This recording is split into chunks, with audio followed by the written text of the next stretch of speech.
दोस्तों नमस्ते। Analyser news के हिंदी चैनल पर आपका स्वागत है। उत्तर प्रदेश की एक घटना मैं आपको बताने जा रहा हूं। उस घटना के ऊपर मेरा भाष्य कुछ भी नहीं होगा। एक घटना आपके सामने आएगी, उसके बाद कुछ सवाल मेरे मन में हुए हैं, मेरे मन में उत्पन्न हुए हैं, वो आपके मन में भी आना स्वाभाविक है। बस हमें उन सवालों का जवाब ढूंढना है। क्या जवाब हम ले पाएंगे? क्या जवाब तक हम पहुंच पाएंगे? पता नहीं है। घटना है, घटना के ऊपर की प्रतिक्रियाएं भी है। क्या वो प्रतिक्रियाएं सही है? दोनों तरफ की प्रतिक्रियाओं पर हमें ध्यान देना होगा। चलिए पहले घटना बताता हूं, क्या कुछ हुआ है।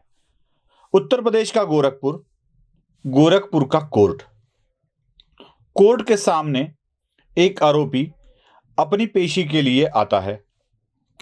उस आरोपी के साथ क्या होता है?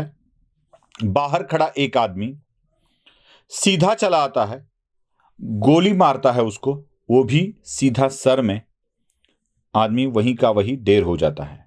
जो मरा वो एक नौजवान है, जिसने मारा वो अधेड़ उम्र का है। बस बवाल शुरू हो जाता है, क्योंकि उत्तर प्रदेश में अभी चुनाव चल रहे हैं। चुनाव के मौसम में तो ऐसे विषयों में काफी सरगर्मी बढ़ती है, खास करके तब जब मारने वाला हिंदू हो, मरने वाला मुसलमान हो, तो अन्याय और अत्याचार की बात भी सामने आ जाती है। क्या इससे हिंदू और मुसलमान का दंगा होने वाला है? बिल्कुल नहीं। इसमें हिंदू और मुसलमान का दंगा भी नहीं होगा। क्यों मारा उस आदमी ने उसको? बस उसकी कुछ आपसी रंजिश थी, न्याय नहीं मिल पाएगा ऐसे उसे लग रहा था। अगर किसी को न्याय नहीं मिल पाता है ऐसा लगता है, तो क्या आप सीधा गोली उठाकर उसको मार दोगे, बंदूक उठाकर उसको गोली मार दोगे? क्या यह तालिबानी राज है? कोई भी कहीं से भी आके किसी को भी मार देता है, अपना बदला ले लेता है और उस बदले के साथ एक समाधान भी पा लेता है कि मैंने मेरे अपराधी को शिक्षा दे दी। क्या हर एक अपराध की सजा मौत ही है? अगर ऐसा होने लगे तो सारे लोग उसी रास्ते पे चले जाएंगे, खुद के जज खुद बन जाएंगे, खुद की अदालतें खुद चलाने लगेंगे। क्या यह सही है? घटना जो घटी है वो तो आपके सामने रख दी, अब क्यों घटी है ये भी आपके सामने रख देता हूं, और इस पर वैसे भी पर्दा उठाता हूं कि ये कौन है, मरने वाला कौन है, मारने वाला कौन है। क्यों एक अधेड़ उम्र का आदमी छोटे से बच्चे की जान लेने के लिए बेकाबू हो गया है? चलिए जान लेते हैं पूरा सच। उत्तर प्रदेश के गोरखपुर में यह घटना तो हुई, लेकिन इसकी शुरुआत होती है बिहार से। बिहार का मुजफ्फरपुर जिला, उस जिले में रहने वाला एक आदमी जिसका नाम है भागवत निषाद। यह भागवत निषाद बीएसएफ से रिटायर्ड हो चुका जवान है, जो अपनी रिटायरमेंट के बाद की जिंदगी अपने गांव में अच्छी तरह से गुजार रहा है। ये निषाद को एक बेटी भी है, जो अभी जवान नहीं हुई है, अभी वो बालिग ही है, नाबालिग ही है, बालिग नहीं हुई है। इस निषाद के घर के सामने एक लड़का पंक्चर की दुकान चलाता है। वो अपना काम दिन भर वहीं करता है। अब पंक्चर की दुकान पे काम करने वाला दिलशाद, इसका नाम दिलशाद है, अब ये दिलशाद की नजर है निषाद की बेटी पर। निषाद की बेटी अभी भी नाबालिग है, असमंजस है।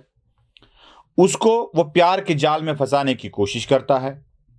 एक दिन ऐसा आता है कि निषाद की भोली लड़की को वो चुंगल में फंसा लेता है और अपने साथ भगा के ले जाता है। और उसके साथ क्या क्या हुआ पता नहीं, लेकिन भागवत निषाद इसकी दरख्वास्त लेके पुलिस थाने चला जाता है। क्राइम रजिस्टर हो जाता है, और क्राइम रजिस्टर होने के बाद पुलिस इस दिलशाद को ढूंढने के लिए निकल पड़ती है। न दिलशाद बिहार में मिलता है, न उत्तर प्रदेश में मिलता है। अब दिलशाद की सर्चिंग शुरू हो जाती है विभिन्न भिन्न राज्यों में।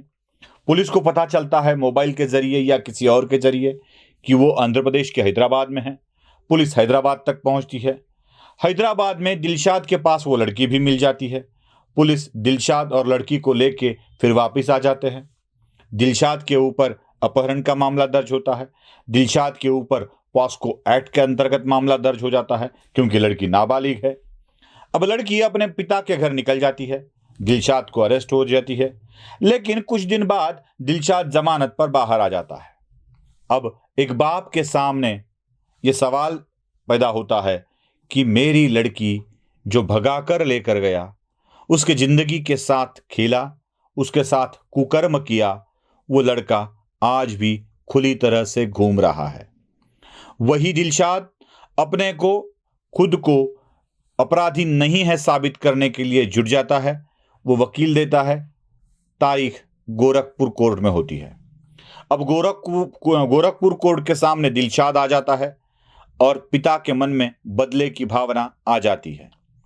एक भोली छोटी लड़की को नाबालिग बोल रहा हूं मैं। नाबालिग का मतलब ऐसे भी नहीं है कि आजकल के उम्र में 20 को भी नाबालिग कहा जाता है, शादी की उम्र 21 बना दी है, ऐसी नहीं है।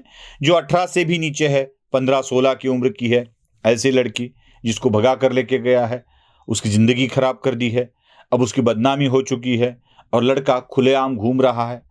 कोर्ट में आके अपने अपने खुद को वो साबित करने की कोशिश कर रहा है कि मैं कुछ भी नहीं किया हूँ, मैं बड़ा ही अच्छा आदमी हूँ, ये साबित करने की कोशिश कर रहा है। और ये करते वक्त वो जेल से जब छूटता है तब भागवत निषाद की तरफ देख के इस तरह से हंसता है जैसे तू मेरा कुछ नहीं बिगाड़ पाया। एक बाप अपने लड़की का बदला लेना चाहता है। कोर्ट तारीख पे तारीख दे रही है, कोर्ट कुछ नहीं कर रही है। ऐसा भाव भागवत निषाद के मन में आ जाता है। तो भागवत अपनी बंदूक लिए, चूंकि वो बीएसएफ का रिटायर्ड जवान है, वो बंदूक लिए सीधा कोर्ट के सामने रुक जाता है और निषाद जैसे ही अपना काम निपट कर बाहर आ जाता है, सीधा गोली डाल देता है निषाद के सर में। निषाद वहीं के वहीं ढेर हो जाता है। अपनी लड़की के साथ कुकर्म करने वाले एक शैतान को खत्म किया, ऐसी भावना है भागवत निषाद की। भागवत निषाद वहां से भागकर नहीं जाता है, वो अपने आप को सरेंडर कर देता है, अपनी पिस्तौल भी पुलिस के हवाले कर देता है और ना उसको कोई गम है ना कोई पछतावा।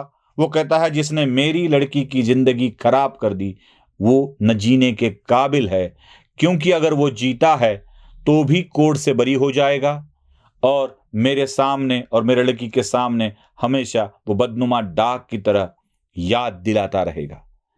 अब निषाद ने उसको खत्म कर दिया है।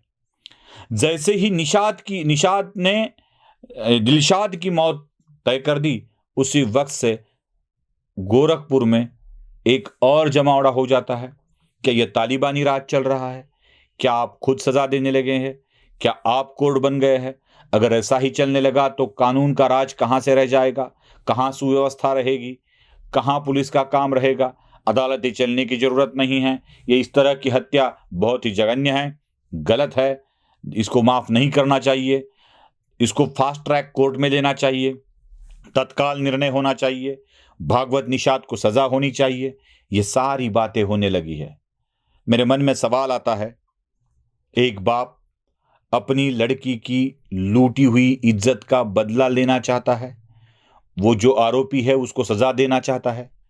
क्या सजा दिलाने के लिए वो पहले कानून का दरवाजा खटखटाता है, भगाई गई है इसकी फरियाद भी करता है, उसको अरेस्ट भी करवाता है। अरेस्ट करवाने के बाद उसको जमानत भी जल्दी ही मिल जाती है, ना कोई टाइम लगता है, कुछ बड़े दिन रहा ऐसा भी नहीं होता, जमानत मिल जाती है। जमानत पर छूटा कैदी फिर उन्हीं के सामने रोज रोज आ जाता है, अपना काम भी करता है। तो एक बाप के मन में प्रतिशोध की भावना आना क्या स्वाभाविक है?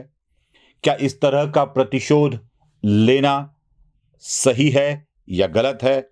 एक बाप की नज़र से देखे तो लड़की की इज्जत के साथ खिलवाड़ करने वाला, लड़की के इज्जत को लूटने वाला, मैं तो इज्जत लूटने का मतलब यही कहता हूं कि उसकी भावनाओं का ही वो खून होता है।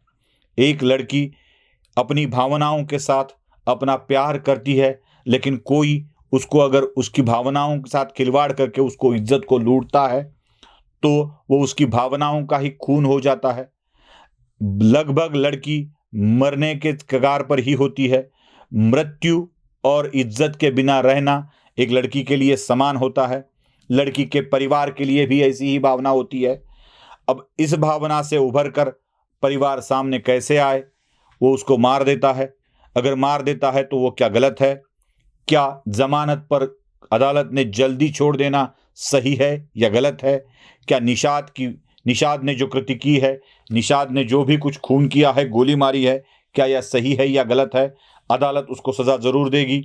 निषाद के गुनाह की सज़ा निषाद को ज़रूर मिल जाएगी। निषाद ने तो दिलशाद के गुनाहों की सज़ा उसको दे दी है खुद होके। क्या आप निषाद को सही मानते हैं या गलत? सही मानते हैं तो क्या आप इस तरह के बदले का समर्थन भी करते हैं? क्या लड़की की इज्जत को लूटने वाले आरोपी को इस तरह की मौत देनी चाहिए? अगर नहीं लगता है तो आपने हैदराबाद में सिकंदराबाद में जो कांड हुआ था इज्जत लूटने का, उसके बाद पुलिस ने उसको मार दिया था, क्या उसको भी सही ठहराएंगे? क्या उसको भी गलत ठहराएंगे? सवाल मन में अनेक है, मेरे भी है। मेरे सवाल आपके लिए मैं पूछ रहा हूं, जो भी कोई उदारमतवादी लोग इसको गलत मान रहे हैं, वो क्यों मान रहे हैं? क्या उन लोगों का कहना सही है? बस मैं इसको एक बाप का बदला मानता हूं। कानून की नज़र से इसका कुछ भी मतलब हो, लेकिन ये एक बाप का बदला है। बाप की भावना क्या है, इसी का जवाब हमें भी ढूंढना है, आपको भी ढूंढना है। शायद मिल जाए तो मुझे भी बताइएगा। नमस्ते।